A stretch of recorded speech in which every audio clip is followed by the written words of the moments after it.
Olá, tudo bem? Eu sou o pastor Marlon e você está no canal oficial do CI em Blumenau. Você ouvirá agora uma mensagem que pode transformar a sua vida. Se puder, venha nos visitar em um dos nossos cultos. Deus te abençoe.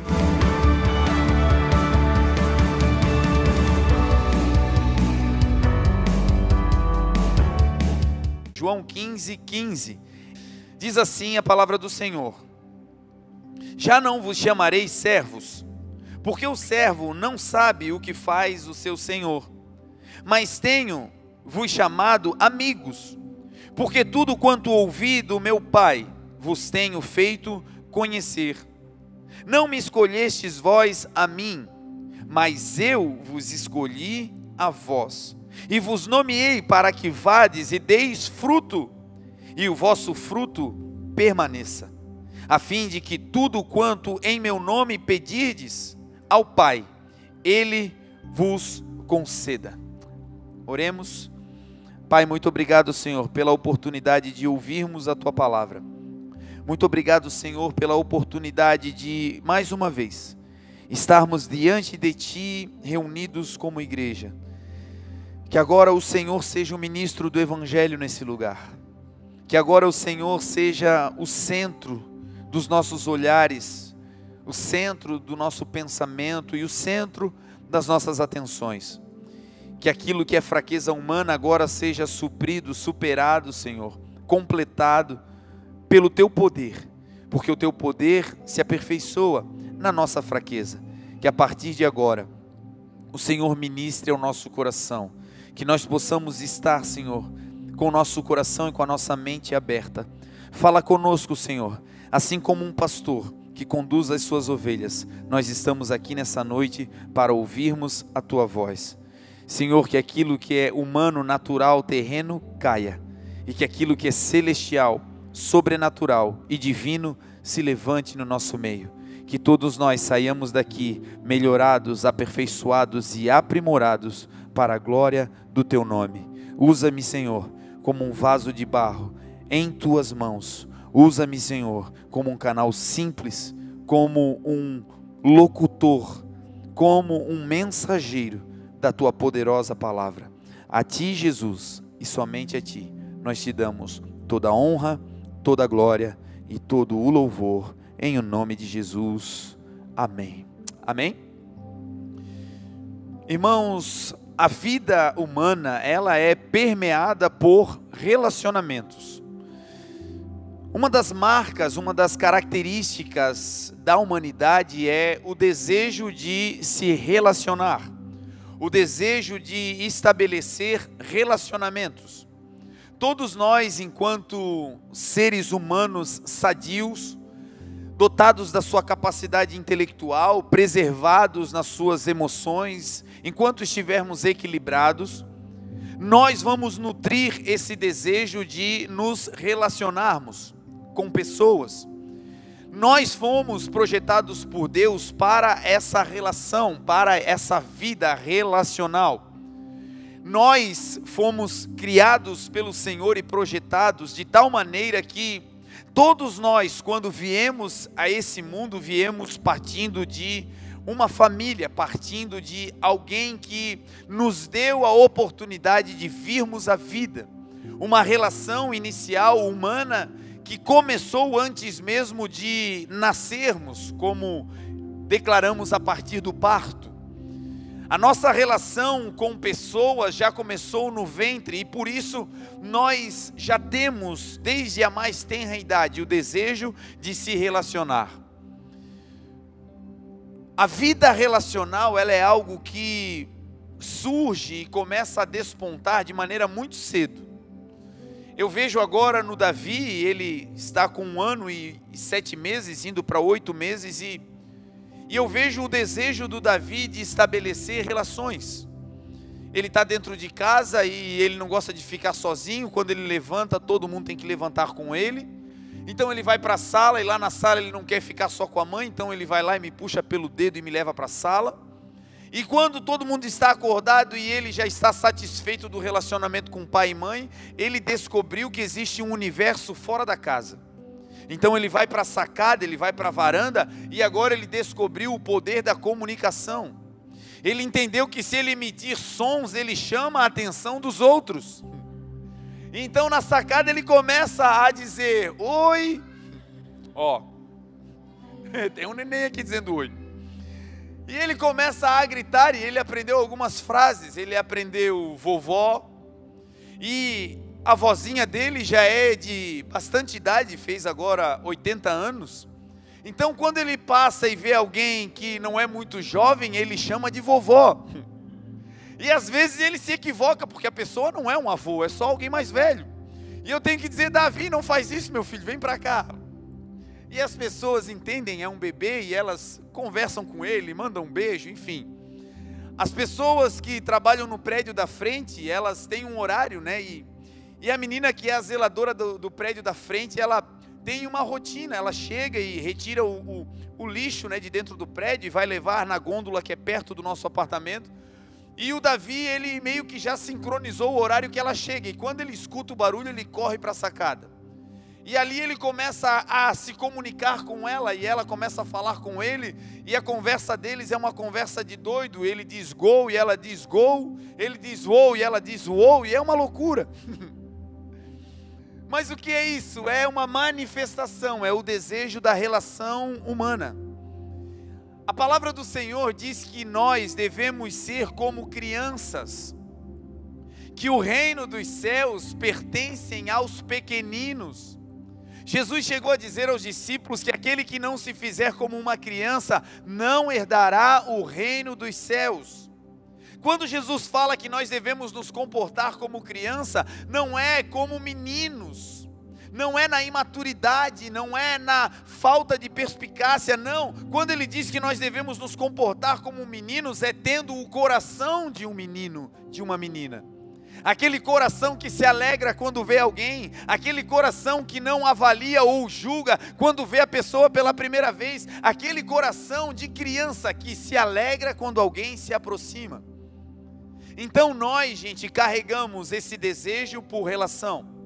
Foi o próprio Deus quem declarou lá no Éden, quando o homem pecou, quando houve a cisão, a ruptura da relação do homem com Deus, através do pecado. Antes disso, o Senhor diagnosticou e decretou, falando que não era bom que o homem vivesse só. Então existe sobre a humanidade esse decreto, existe sobre nós essa palavra, que não é bom que nós, seres humanos, vivamos na clausura, vivamos no isolamento. O isolamento, meu irmão, não é algo que Deus tem para a minha e para a sua vida. Às vezes coisas acontecem que dá vontade de se esconder.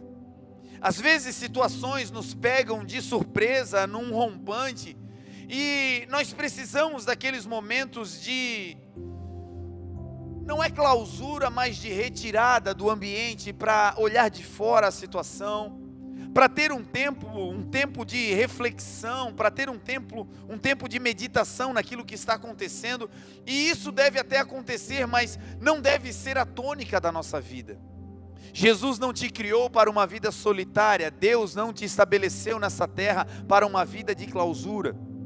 O isolamento é condenado pela palavra de Deus. A Bíblia diz que aquele que se isola, disse Salomão, ele busca os seus próprios interesses. Em outra versão vai dizer que aquele que se isola é egoísta. Ele busca os seus próprios interesses e se insurge contra a verdadeira sabedoria. Olha o que a palavra de Deus diz sobre a clausura, sobre o isolamento.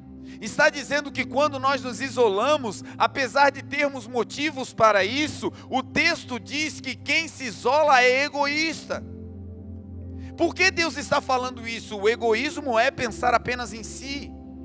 Deus está dizendo, olha, ainda que a situação seja difícil, ainda que o momento seja grave, ainda que você precise de um tempo para esfriar a cabeça, não vá para esse lugar de isolamento total, porque nesse lugar de isolamento você estará sozinho, e nesse lugar de solidão você se torna uma presa fácil para os maus pensamentos, para a palavra de derrota, para aquela sensação de desvalorização que temos quando estamos sozinhos.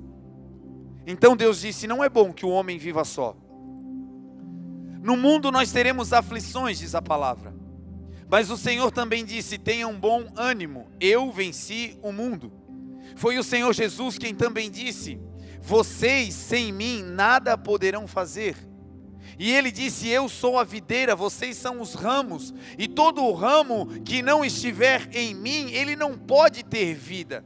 Mas todo ramo que estiver em mim, esse vai dar frutos, ou seja, vai se multiplicar, vai aumentar a relação. Jesus disse que nós devemos nos relacionar com Ele, estando conectado com Ele. A vontade do Pai é que nós nos relacionemos entre nós e com o Senhor. Na vida nós vamos ter vários tipos de relacionamentos, em várias esferas. Nós vamos ter os relacionamentos educacionais, entre docentes e discentes. Docentes, aqueles que ensinam, discentes, aqueles que aprendem. Nós vamos ter relacionamentos ministeriais, líderes e liderados, pastores e ovelhas. Nós vamos ter relacionamentos familiares, conjugais, marido e esposa, filhos, filhas, irmãos. Relacionamentos profissionais entre gestores e colaboradores. Em várias esferas, para onde nós olharmos, nós vamos encontrar um nível de relacionamento. Mas existe um relacionamento que Jesus declarou.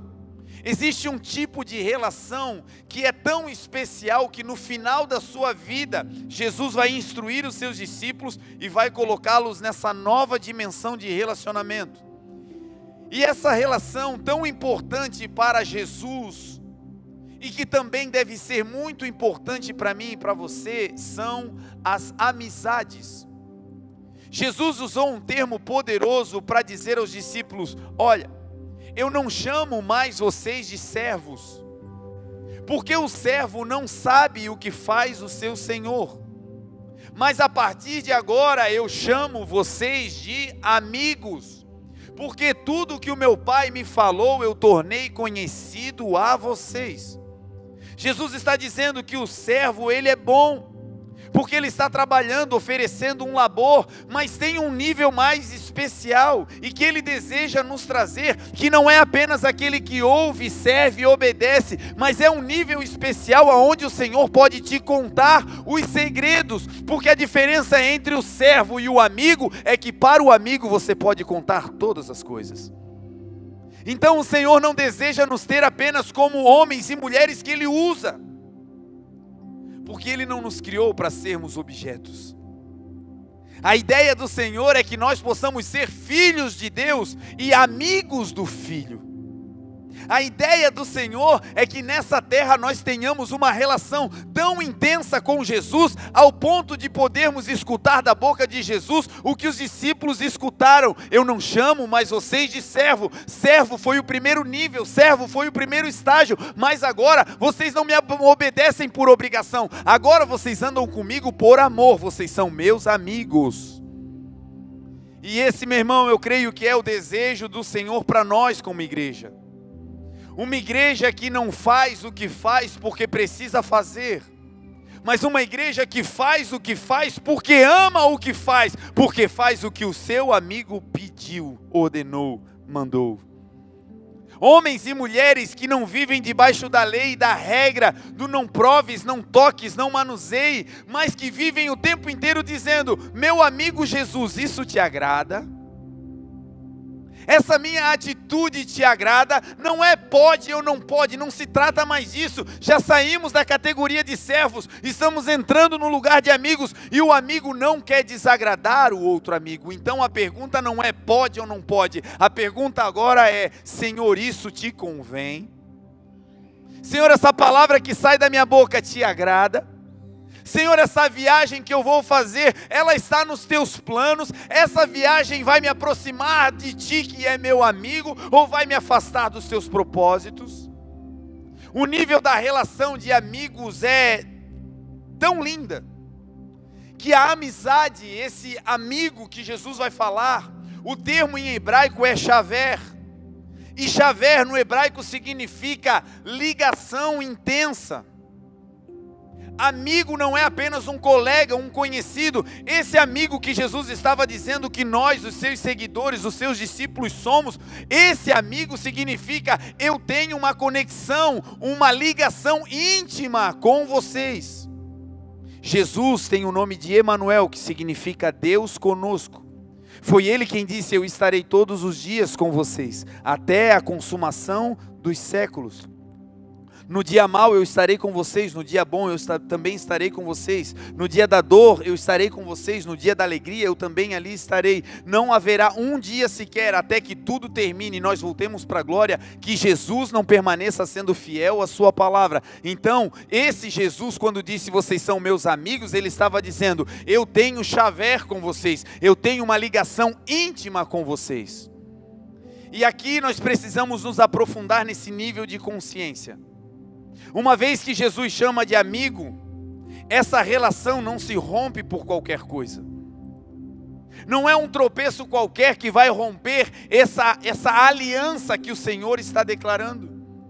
Não é qualquer tropeço que joga fora o valor de um amigo. Não é qualquer tipo de problema que passamos que nos faz deixar um amigo para trás.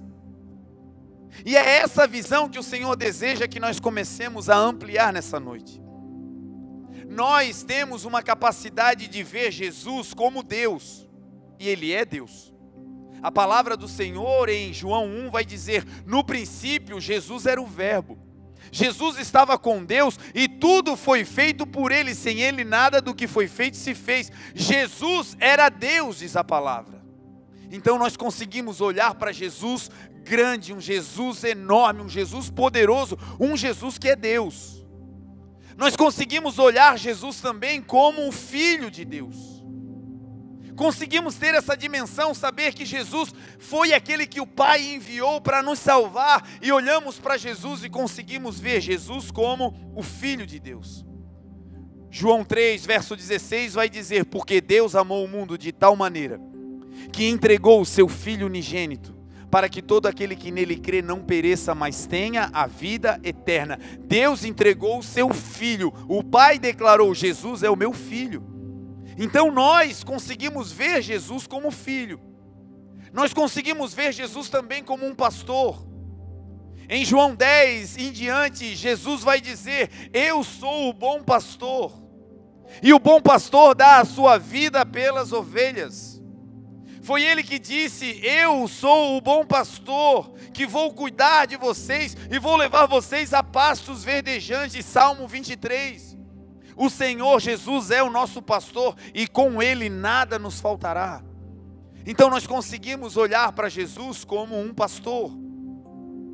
Conseguimos olhar para Jesus também como o Verbo, como a palavra.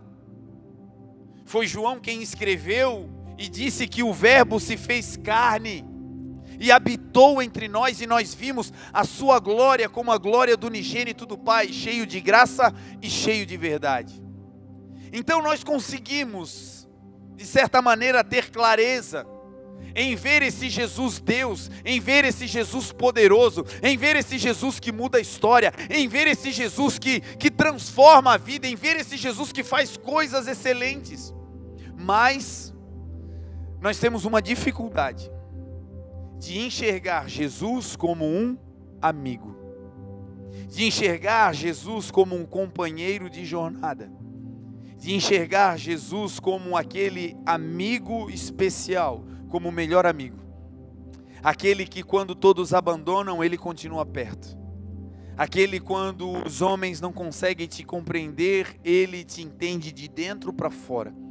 Aquele amigo que não precisa nem que você fale, o teu silêncio para Ele é um relato de todos os teus sentimentos. Um amigo que está sempre envolvido em te proteger e te levar a um lugar de descanso. Ver Jesus como um amigo pode fazer toda a diferença na nossa caminhada de fé. Porque quando vemos Jesus como um pastor, a referência pode ser um pastor humano. Um pastor que lá atrás não falou a verdade, um pastor que lá atrás não foi um apacentador, um pastor que machucou, enfim, um pastor que é homem, porque homens falham. Mas Jesus não é apenas pastor, Ele é o bom pastor, mas Ele também é o bom amigo. Jesus é Deus, e sendo Deus Ele sabe todas as coisas e tem poder e autoridade, mas não é um Deus distante. Ele é Emanuel, Ele é Deus perto. Então ver Jesus como um amigo pode fazer toda a diferença na minha e na sua vida. E é sobre isso que nós vamos falar nessa noite, sobre o que um amigo faz pelo outro. O que Jesus como amigo faz por mim e por você. A primeira marca de uma amizade verdadeira é que os amigos, eles se importam uns com os outros. E se você ver a história de Jesus, tudo que ele fez foi por se importar comigo e com você. Filipenses 2,5 vai dizer que Jesus, ele estava no céu. Ele estava com o Pai, ele estava no seu reino, um reino de glória, um reino de poder, um reino de autoridade. E o Pai decidiu enviar o Filho. E o Filho, em obediência, desceu à terra. E para entrar no nosso meio, para entrar no nosso universo, esse Jesus precisou se esvaziar, precisou se apequenar. E à medida que ele foi se esvaziando, à medida que ele foi se apequenando, ele foi ficando do tamanho de uma semente, ao ponto de entrar no ventre de Maria. E quando ele entra naquele ventre apertado, naquele ventre microcosmo, ele entra naquele lugar e ali, naquele ambiente, ele começa a se desenvolver. E naquele momento o Verbo se fez carne. E esse Jesus poderoso, que era o Rei da Glória, que criou o universo, ele vem até nós. E ele se esvazia e se despoja, deixa a sua glória.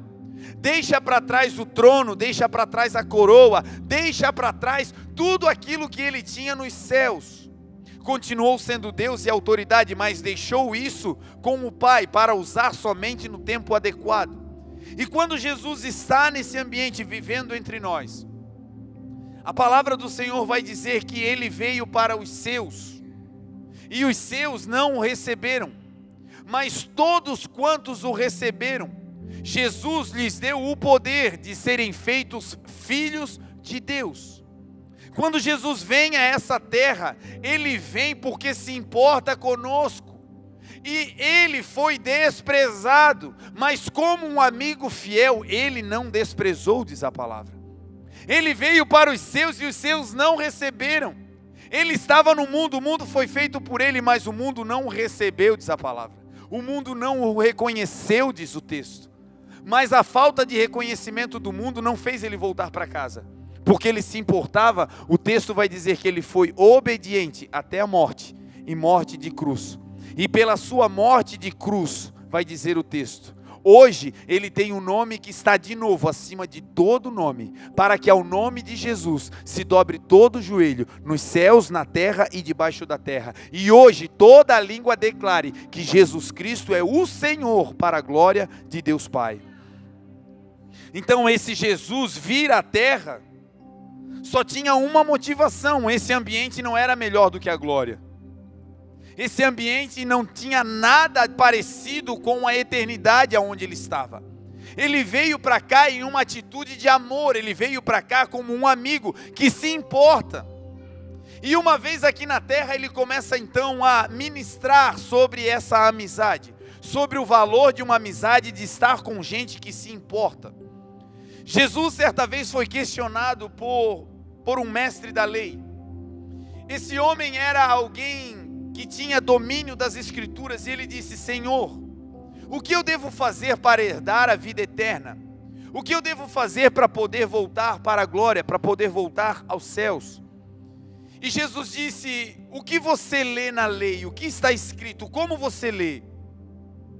E aí Jesus vai dar uma aula sobre os mandamentos, e ele vai dizer: olha, o primeiro mandamento, o mais importante, é: ame ao Senhor teu Deus com todo o teu coração, com toda a tua alma, com todas as tuas forças e com todo o teu entendimento, e ao teu próximo como a ti mesmo. Quando aquele homem escuta essa palavra, ele vai tentar se justificar e diz: Senhor, quem é o meu próximo? E Jesus então vai contar uma parábola e vai dizer: havia um homem que estava descendo de Jerusalém, que significa lugar de paz. Esse homem estava num lugar de paz, num lugar de presença. Aonde tem paz, tem reino de Deus, porque o reino de Deus não é comida, não é bebida, mas é justiça e paz, diz a palavra. Aonde tem paz, tem o reino, e se tem o reino, também tem o rei da glória. Jesus é o príncipe da paz. Jerusalém é a cidade de paz, é esse lugar aonde Jesus está, de maneira metafórica. E esse homem sai dessa cidade e vem descendo, ele vem deixando a glória, ele vem deixando o lugar de presença, ele vem fazendo um caminho que se afasta desse lugar de paz. E à medida que ele vai se afastando, ele vai descendo, e assim é comigo e com você. À medida que vamos nos afastando do príncipe da paz, vamos descendo.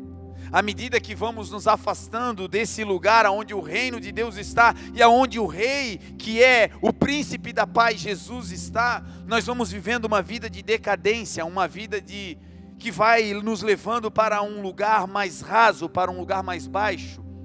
E esse homem está fazendo esse caminho, e o texto diz que no meio do caminho, ele não apenas está descendo, mas agora ele começa a sofrer. Ele começa a sofrer com as dores da descida, porque não é fácil estar em lugar alto, em um lugar de visibilidade, em um lugar de paz, e de repente começar a frequentar os lugares onde a paz não está. Não é fácil ter a sua casa firmada em paz, ter o seu casamento em paz, ter o seu trabalho em paz, ter o seu ministério em paz, e de repente a paz sumir e as guerras começarem. Não é fácil. E nesse caminho de descida, então, começam as dores. Jesus vai dizer que esse homem, enquanto descia, ele foi pego por assaltantes. E ele foi roubado, tiraram a sua roupa, o deixaram envergonhado, seminu, e ali espancaram esse homem, bateram nele e o deixaram como semi-morto. Jesus vai começar a dizer que quem se afasta da paz começa a descer.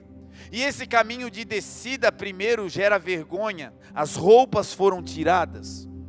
Jesus vai dizer que esse caminho de descida também é um caminho de perda de valores. Porque quando você está se afastando da presença, valores que você carrega começam a desaparecer. E o primeiro deles é a paz. Depois a alegria, e depois o ânimo. E nessa descida nós vamos perdendo valores. Algumas pessoas se olham hoje no espelho e dizem: eu não me reconheço. Algumas pessoas vendo a sua vida hoje dizem: o que é que está acontecendo comigo? Aonde foi que eu perdi o brilho pela vida? Esse é um diagnóstico que pode demonstrar um caminho que está na fase contrária à vontade de Deus. E nesse caminho Jesus disse que tem roubo, nesse caminho Jesus disse que tem vergonha. E os ladrões batem nesse homem e deixam ele semi-morto. Pessoas que estão se afastando da presença, que estão deixando Jesus de lado, estão vivendo, mas estão vivendo como mortas. É mais um dia, apenas mais um dia. É apenas mais um mês, é apenas mais um ano, eu nem conto mais porque não tenho mais expectativas, o meu corpo está vivo, o meu coração bate, mas em mim não pulsa mais aquela energia de outrora.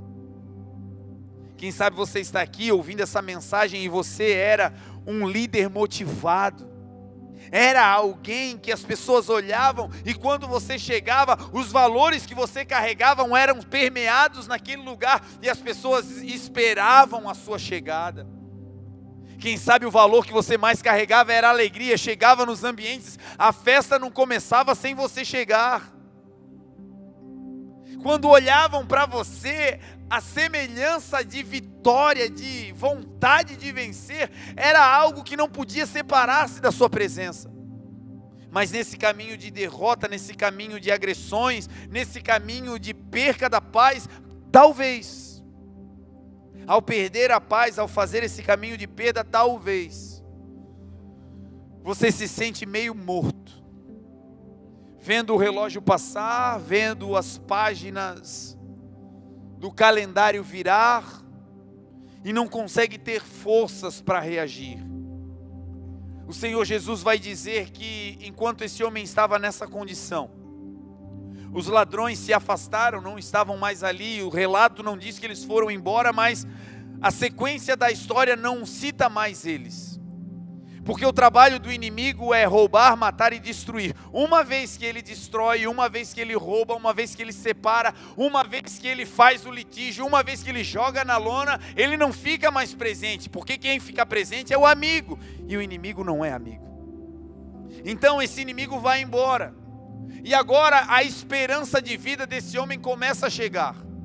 Jesus vai dizer que passa por ele um levita.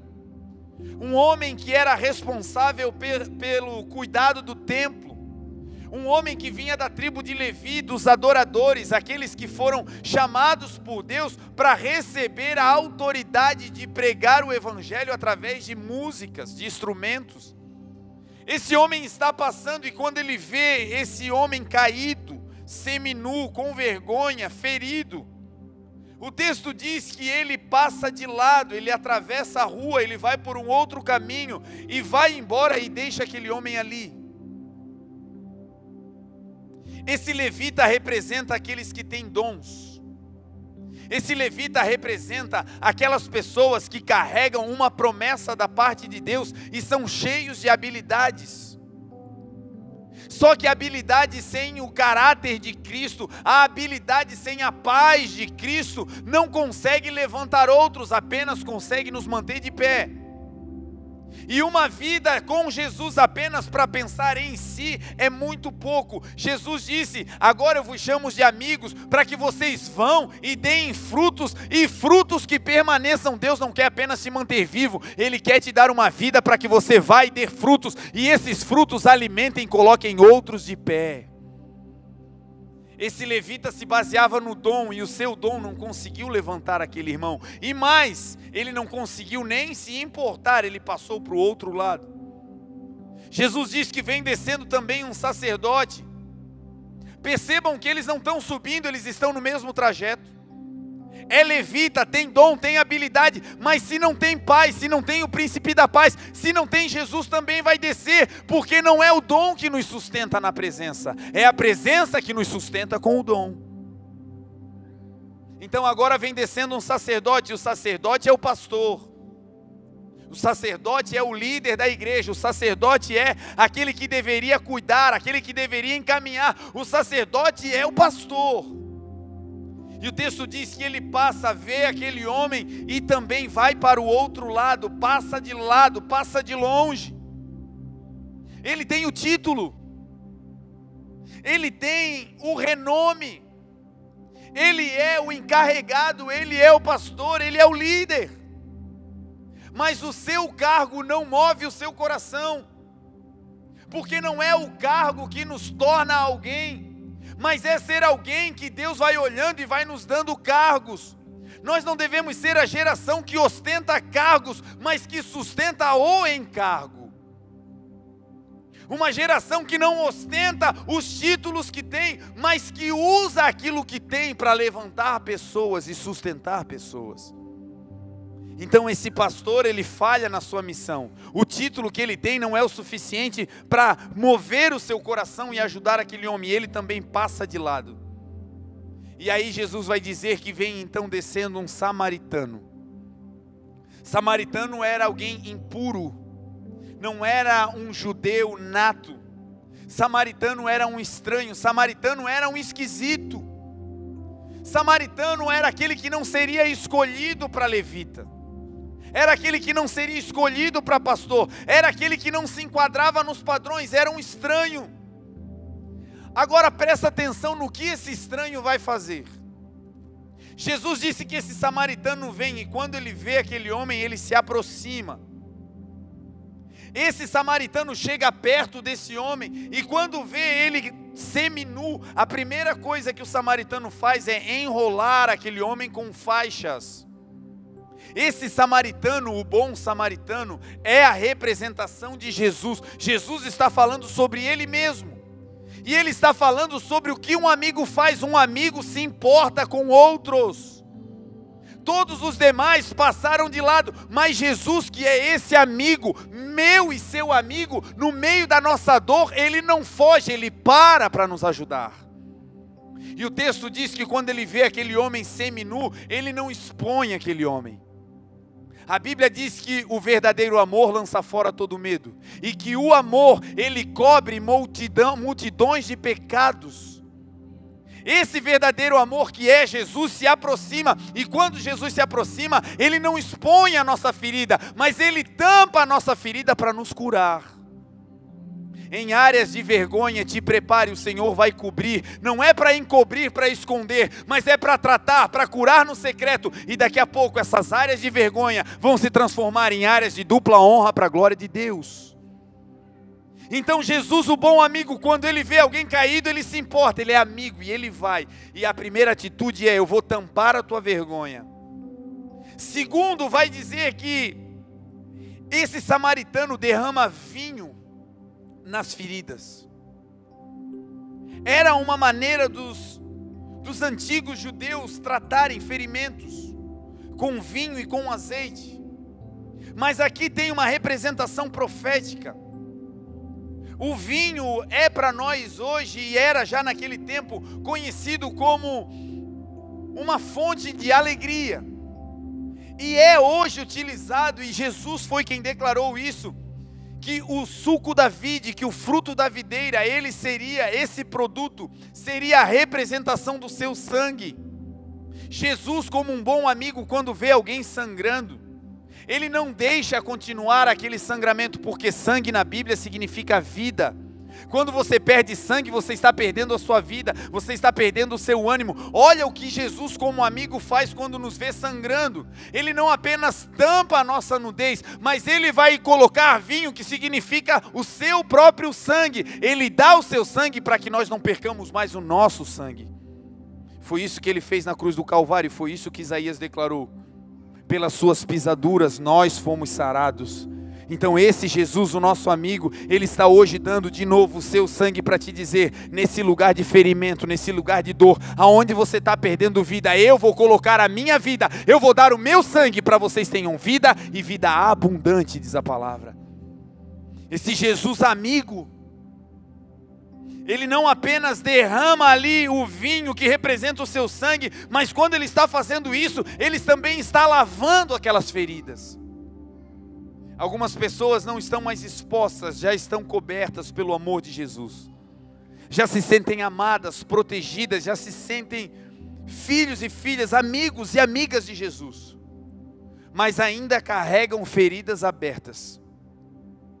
A vida vai bem, mas quando toca naquele problema do passado, tudo desanda. A vida vai bem, mas não se perdoam por aquela atitude, por aquele passo errado. Vivem se condenando, vivem se autoconsumindo, vivem deixando a chaga aberta. E o texto vai dizer que Jesus, ele vai lavar essa ferida com vinho, que representa o seu sangue. Os evangelistas declararam algo poderoso dizendo: se nós andarmos na luz, como Jesus na luz está, nós temos comunhão uns com os outros, e o sangue de Jesus Cristo, o seu Filho, nos lava e nos purifica de todo o pecado. Quando Jesus, como samaritano, derrama vinho naquela ferida, ele estava dizendo: eu vou derramar o meu sangue sobre essa ferida que você está tendo, eu vou derramar o meu sangue, eu vou lavar essa ferida, e uma vez que eu te lavar, você ficará puro. Porque a ferida não apenas dói como uma doença, mas ela contamina. Uma ferida aberta te deixa rancoroso, rancorosa. Uma ferida que foi causada por outros, às vezes nos abate de tal maneira que não conseguimos mais levantar os nossos olhos. E Jesus está dizendo: eu como teu amigo, primeiro vou te proteger, vou te envolver, não vou te colocar em uma condição de exposição. E mais, agora eu vou derramar o meu sangue sobre essa ferida, e vou lavar essa ferida, para quê? Não apenas para curar a ferida, mas para te descontaminar das dores de quem te causou a ferida. Ah, meu irmão, essa é a noite do Senhor derramar o seu sangue sobre essa ferida do abandono. Essa é a noite do Senhor derramar o seu sangue sobre a ferida da traição. Essa é a noite do Senhor derramar o seu sangue sobre a ferida do roubo que você sofreu. Essa é a noite do Senhor derramar o seu poderoso sangue. O texto diz que esse bom samaritano, ele não apenas derrama o vinho, mas Jesus também derrama o azeite. Derramar o azeite significa ungir. A palavra unção é uma consagração. Jesus estava pegando esse homem que estava caído, que não tinha nada para oferecer, e agora Jesus vai envolvê-lo, protegê-lo, porque ele é amigo. Jesus vai dar o seu sangue para o lavar e tirar toda a contaminação, e agora Jesus vai ungir. A Bíblia conta unções especiais que aconteceram. Uma delas, a mais conhecida, é quando Deus manda o profeta ir à casa de Jessé, o belemita, para ungir, para consagrar o novo rei de Israel. E o texto diz que quando o profeta chega na casa, ele fica esperando que o rei que será levantado, que será ungido, seja um homem forte, seja um homem com capacidade física. E quando ele olha para os filhos de Jessé, ele vê Abinadab, ele vê os outros filhos, todos fortes, altos, e ele fica pensando, deve ser esse, e o Espírito Santo diz, não é, deve ser esse, e o Espírito diz, não é. Todos os filhos de Jessé passam, e o Espírito de Deus não escolheu nenhum deles. Então, Deus fala ao profeta, e Deus vai dizer a Samuel, olha Samuel, eu não vejo como o homem vê. Porque o homem olha para o exterior, mas eu quando olho, eu olho para dentro do coração. Não olhe para a estatura e para a força deles, porque eu os tenho rejeitado. Deus não fica olhando para a nossa capacidade física e intelectual. Deus só fica olhando para o nosso coração. Se aqui dentro tiver um coração quebrantado e um espírito contrito te prepara, a unção virá para a glória de Deus. Ninguém na casa tinha esse coração, então o profeta pergunta, acabaram-se os teus filhos, Jessé? E ele vai dizer, não, tem um ainda, o menor deles, ele está lá no meio das malhadas, lá no meio da manada, ele está lá cuidando das ovelhas. E então o profeta diz, manda chamá-lo, porque enquanto ele não chegar, nós não nos assentaremos à roda dessa mesa. Lembra do bom samaritano? Lembra do homem espancado, caído, que ninguém quis levantar? Agora Davi vai ser ungido e ele não estava na festa, ele estava caído, ele estava longe, ele não fazia parte do circuito, ele não chamava a atenção. Mas quando é a vontade de Deus, você pode estar escondido na caverna que for. Quando chegar a hora da unção cair sobre a tua vida, Deus vai mandar te chamar. E chamam Davi e ele vem, e quando o Davi chega, o Espírito de Deus então sinaliza, é esse. E então o profeta derrama o azeite sobre Davi, e ali, sobre a vida dele, é declarado um novo tempo. Ele é declarado agora rei de Israel. O que Davi vai fazer a partir desse momento são coisas poderosas. Até hoje a bandeira de Israel contém a estrela de Davi, do exército de Davi. Tamanha foi a graça que Deus deu para aquele menino escondido. E o que Deus estava dizendo através de Jesus, quando Ele derrama azeite na vida, na ferida daquele homem que estava caído. Ele estava dizendo, eu não vejo como o homem vê, porque o pastor foi embora, porque o levita foi embora, mas eu como amigo, eu não apenas vou te curar, mas vou te ungir e te separar para uma nova vida. As coisas velhas, meu amigo, com Jesus ficaram para trás. E em Jesus, a partir de hoje, eu quero declarar, na tua vida, vai vir uma unção nova, vai vir um vinho novo, e tudo se fará novo para a glória de Deus. Esse Jesus que é amigo, Ele não apenas sara as feridas. O texto diz que Ele coloca esse homem sobre a sua cavalgadura. Ele coloca esse homem sobre o seu animal e agora vai levar esse homem até a estalagem. Ele não apenas ajuda e deixa para trás, porque amigo que é amigo não abandona. E esse é o nosso Jesus, socorro bem presente na hora da angústia.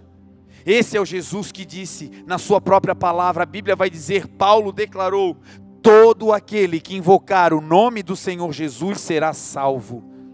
Sabe por quê? Porque Jesus é nosso amigo. Quando faltar o dinheiro, lembre-se, Jesus é Jeová Jireh. Quando os amigos sumirem, lembre-se, Jesus é o teu amigo. Quando as dores físicas te cercarem a tua mente e tentar te sabotar, lembre-se, Jesus me separou, me curou e me ungiu para um novo tempo. Lembre-se, Jesus é esse bom samaritano, que quando estamos caídos, esse homem estava como morto, diz a palavra. Um morto não conseguiria ficar de pé e voltar a subir para Jerusalém. Esse homem não teria condições físicas de se levantar sozinho. E algumas pessoas estão vivendo essa fase. Eu não sei você, mas comigo várias vezes aconteceram isso. Erros de rota, atitudes mal calculadas, decisões tomadas em rompantes e que me jogaram na lona. E que uma vez na lona eu não tinha mais força para voltar. Eu não tinha mais força para lutar contra a minha mente. Eu não tinha mais força para lutar contra tudo aquilo que eu tinha criado. Eu não tinha mais força, eu não conseguia mais. E a minha oração era: Senhor, eu não consigo. E quem sabe você está ouvindo hoje essa palavra e uma boa notícia está chegando para você. Quando você não tem mais força, Jesus é um amigo tão leal, que Ele te coloca nos ombros, Ele te coloca em cima da sua cavalgadura, e você não faz força para voltar, quem te carrega é Ele. Jesus disse na parábola do filho pródigo, Jesus também disse na parábola das ovelhas perdidas, quando uma delas se perdeu, as 99 ficaram, e o pastor foi procurar a ovelha perdida, e quando ele encontra a ovelha que se perdeu, a ovelha que estava longe dos seus caminhos, aquela ovelha que dizia: eu não consigo mais voltar, eu até quero, mas eu não consigo mais, eu não tenho força. O texto diz que o pastor encontra a ovelha, pega e coloca ela nos ombros, e ele volta feliz. Ei, meu amigo, o caminho de volta não é na tua força, o caminho de volta é só aceitar o colo de Jesus. O caminho de volta é só dizer: Senhor, me leva de volta ao lugar de paz, Senhor. Senhor, eu não sei porquê, mas eu perdi a paz. Talvez o meu coração me traiu e eu comecei a olhar para o que não devia e a paz foi embora, Senhor. Quem sabe foram as minhas atitudes que me afastaram do Senhor e eu não tenho mais força. Mas se isso que o bispo está pregando é verdade, se o Senhor pega a gente no colo, faz isso hoje. Se o que Jesus disse é verdade, que o pastor coloca a ovelha nos ombros e volta, que isso aconteça conosco hoje, que o caminho de volta para Jerusalém, para o lugar de paz, para a presença, que esse caminho seja feito agora no colo de Jesus. O texto vai dizer que Jesus, o bom samaritano, ele leva esse homem para a estalagem, ele não deixa na rua, ele coloca num abrigo, porque amigo que é amigo não quer ver o seu amigo mal. Amigo que é amigo dá o melhor que tem, amigo que é amigo dá o que é seu. Foi isso que Jesus fez. Sendo santo, imaculado e limpo, entregou a sua vida, para que todo aquele que nele crê não pereça, mas tenha hoje vida eterna, vida plena. Esse Jesus coloca o homem na estalagem e vai pagar o dinheiro da hospedaria. E ele vai dar 2 denários, que significa o valor do salário braçal de 2 dias. Ele vai deixar 2 dias pagos. O primeiro dia ele fica com aquele homem. O segundo dia ele vai para resgatar outros, porque assim é Jesus. Ele mesmo disse: existem ovelhas que são de outro aprisco e eu preciso pregar, eu preciso salvá-las. Mas as ovelhas que ficam não ficam ao léu, as ovelhas que ficam, ficam no aprisco, ficam protegidas. E Jesus dá o dinheiro de 2 dias. A palavra do Senhor vai dizer que 1000 anos para Deus são como um dia. O primeiro milênio, Jesus estava com eles. E agora o dinheiro de 2 dias significa: olha, talvez em 2 dias eu volte.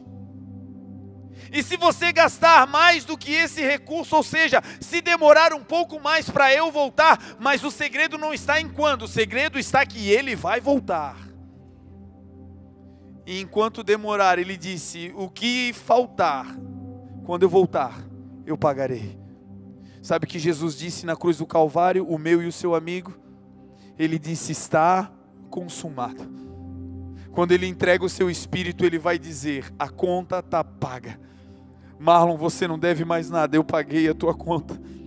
Maria, Pedro, José, você não deve mais nada, a conta está paga. Apenas agora aceite voltar para esse lugar de paz com um bom samaritano te carregando no colo. E esse lugar é no colo do teu amigo Jesus. Essa semana o Senhor me motivou a pregar sobre isso porque Ele me disse algo. Essa semana fiz 42 anos e estava meio reflexivo, meio filosófico. Alguns diziam que eu estava meio macambuzo, não sei se você já ouviu essa palavra. É quando você está meio rabugento, pensando na vida, meu Deus, Senhor, eu estou grato, mas tanta coisa que eu ainda não fiz. Eu olho para frente e vejo a linha de chegada, parece que se aproximando e tinha tanta coisa na tua agenda, Senhor, que eu ainda não fiz. Eu vejo o calendário passar, Senhor, e eu estou cheio de tantas expectativas, mas eu me vejo tão pequeno diante do que Tu esperas, Senhor. E o Senhor soprou uma frase no meu ouvido. Ele disse: Marlon, durante esses 42 anos você conquistou algo que valeu a tua vida. E eu parei para ouvir e o Senhor disse: Marlon, você conquistou um amigo, Jesus. Esse amigo nunca me abandonou desde que eu o conheci. Esse amigo curou a minha esposa que não podia ter filhos e hoje nós temos uma família. Esse amigo me ensinou a falar em espanhol sem nunca ter entrado em uma escola. E hoje eu estou indo para ministrar nessa nação, falando em espanhol, porque ele me deu a língua, ele é meu amigo. Ele me deu uma igreja, ele me deu pessoas, ele me deu amigos de carne e osso. Mas ele continua sendo socorro bem presente na minha angústia. Jesus, o meu e o seu amigo. O desejo do meu coração é que você saia daqui hoje com essa visão de Jesus amigo. De Jesus que vai entrar no teu carro, que vai entrar no Uber. Jesus que vai com você pela calçada. Jesus que vai subir na garupa da tua bicicleta. Jesus amigo. Um Jesus que amanhã, quando você estiver no trabalho, Ele vai na frente abrindo portas. Porque portas que Ele abre ninguém fecha. Um Jesus que quando você estiver atribulado, ansioso, você pode lançar sobre Ele: olha que amigo é esse. Lancem sobre Ele as vossas ansiedades, porque Jesus, o nosso amigo, tem cuidado de nós, diz a palavra. Um amigo que não quer apenas o que temos de bom, mas que aceita até o nosso pior. Esse amigo é Jesus. Um amigo que não precisamos de maquiagem, porque Ele nos conhece por dentro, Ele nos formou. Um amigo que não fica apenas vendo os nossos status sociais, porque às vezes disfarçamos com um sorriso amarelo em uma foto. Esse amigo nós não precisamos nem falar, ele conhece a palavra antes de sair da nossa boca. Jesus é o nosso amigo. E nessa noite Ele te trouxe aqui para te dizer: você não está só. Ainda que você ande por vale de sombra ou de morte, Jesus, o teu amigo, sempre estará contigo. Ainda que a tua geladeira não esteja tão cheia, ainda que os teus celeiros estejam vazios, Jesus vai ser o pão do céu que vai te alimentar.